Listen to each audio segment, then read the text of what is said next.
నమశివాయ. అమ్మవారి అద్భుతమైన స్వరూపాల్లో ఇంకొకటి చండీదేవి స్వరూపం. అసలు ఆ స్వరూపం ఎలా వచ్చింది అనేది ఇప్పుడు చెప్పుకుందాం. అమ్మవారు శుంభ నిశుంభుల మీదకి యుద్ధానికి వెళ్లారు కదా, అప్పుడు వాళ్ళిద్దరూ కలిసి చండముండాసురులని ఇద్దరు రాక్షసుల్ని పంపించారు.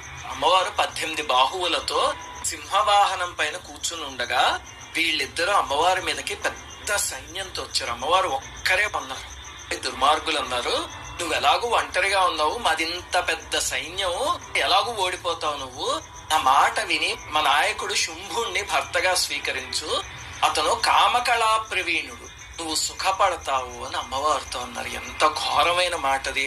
అంతే అమ్మవారికి పట్టలేని ఆగ్రహం వచ్చేసింది. శంకరాచార్యుల వారు సౌందర్యలహరిలో అంటారు, శివే శృంగారార్ద్ర తదితర జనే కుత్సనపర.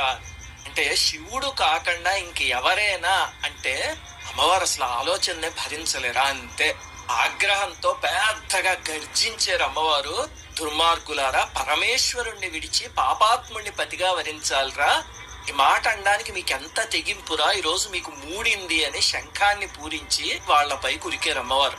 వాళ్ళందరూ లక్షల సైన్యం ఒకేసారి అమ్మవారిని చుట్టుముట్టిస్తారు. ఇప్పుడు అమ్మవారు ఆగ్రహిస్తే ముఖం నల్లబడి ఆవిడ నుదుటి నుంచి ఒక స్త్రీమూర్తి ఆవిర్భవించింది.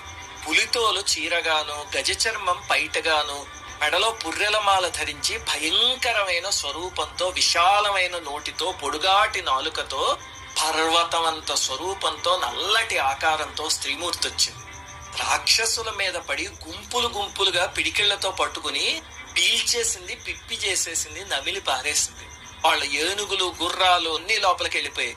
ఆఖరికి మంత్రశక్తితో బాణపాశం వేసి చండముండులు ఇద్దరిని బంధించి అమ్మవారి దగ్గరికి తీసుకొచ్చి, అమ్మా నువ్వు రణయజ్ఞం చేస్తున్నావు కదా, యజ్ఞానికి 2 బలి పశువుల్ని తీసుకొచ్చానమ్మా అంటే అప్పుడు అమ్మవారి కత్తితో ఇద్దరి తల్లో నరికేశారు. ఆ తల్లే చండీదేవి.